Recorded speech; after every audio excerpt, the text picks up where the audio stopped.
So we're going to do a little vlog update at midnight here in Oman. I'm on the same bus I was on a couple of years ago, and it's, I think, for the exact same reason, because they cancelled the September flight routes. And I was going to go to Yemen, as I said in the last video, but the Yemen government are retarded, and you can't get a visa in any other country other than the country that you're entering Yemen from. I said that already. So I'm back on this shitty bus that I vowed never to get back on ever again. How things change, because I never expected ever to come back to Oman, like, properly. Which takes me back to Muscat, because I've seen Salalah before, so there's no point in sitting there. And this is the same thing that bothered me before. Oman has like a good reputation internationally because of its affluence and influence in Muscat, and it's kind of like political ties with esteemed leaders throughout the world, let's say. But this is a very unrealistic truth, and I honestly think this is I've obviously been traveling for years. I think this is the only country I've been to where children are, it's a universal thing with Arabs that they spoil their children too much. That's why their kids like grow up to be absolute trash. You see them everywhere in the UK, they throw their litter around, they're responsible for all kinds of awful behaviours. But in Oman especially, I've never seen this in other Arab countries, where children go before adults of other countries. Of course, if you're a local, then your children are secondary, but the level of like, xenophobia and racism in Oman is fucking hilarious, like, especially on the buses. Like, the way I was watching how, you know, people queued at the beginning. Well, that's a loose term because no one's really queuing because it's Arab culture, so people just push in. But the pushing in is based on, like, it's a caste system like in India. So it's kind of like, oh, this person's an Arab and you're Pakistani, or this person's an Arab and you're foreign of any kind. So you go to the back even though you're first, right? And of course this would never happen in Europe, but here it's like so acceptable, where although I got to the bus, actually, I was the very first person at like 4 PM and I went to the office, but when I ended up queuing, I was about 50% in the queue, which is fine for me. I think everyone should queue universally. It's the most logical thing that any disciplined civilization has enacted, queuing.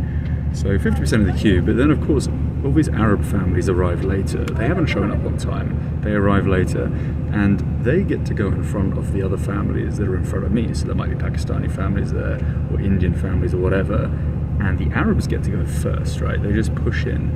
And then in addition to that, their kids go first. There are situations where people's kids, who maybe teenagers, are on the bus, but the adults haven't travelled with them, so they just push their kids in. Imagine a culture where children who have no responsibilities, they don't make any money at all, get to choose their seats before adults of other countries or cultures that actually work, generally speaking, and have paid for their tickets and have busy days and tasks to think about, and kids get to go first. Like, that is such a backward society. I also think it's kind of interesting, although this point is not really, it doesn't matter so much to me, but I find it interesting with respect to other Islamic countries, how here women go first on the bus. They get to choose all the good seats. In Saudi Arabia that would never happen, of course, or other Islamic countries where women are more kind of second-class citizens. But I don't even think it's to do with like a level of respect. It's more like, if you push the female members of your family, then the kids by default get the better seats too. And that's what it's all about. It's like a hierarchy system where people are constantly showing off that they're better and more powerful. And you see the same with airplanes. I've just taken 4 flights yesterday, so, you know, Georgia, UAE, Kuwait, returning to the UAE, and then here to Oman. And every single flight is delayed, and every single flight is delayed 100% of the time because people can't behave. They show up late, they argue, you know, they take 1,000 hours to put their bag in the luggage hold, and it's all about, like, they're better than everyone else. They got to show that they're more powerful.